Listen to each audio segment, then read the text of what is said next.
Hā-kùi Ha 白话字课本儿童故事册第一册tân Kong-hui phian-tù第6篇認真出力。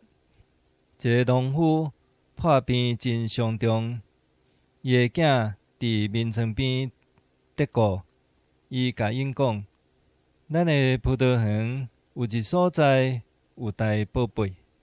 伊死了後，遐個囝徛低頭，逐所在直直骨，總是找攏無啥物寶貝。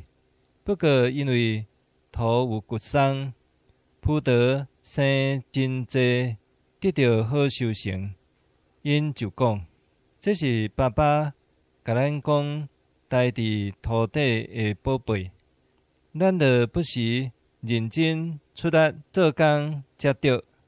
出來做工，報賞穩當。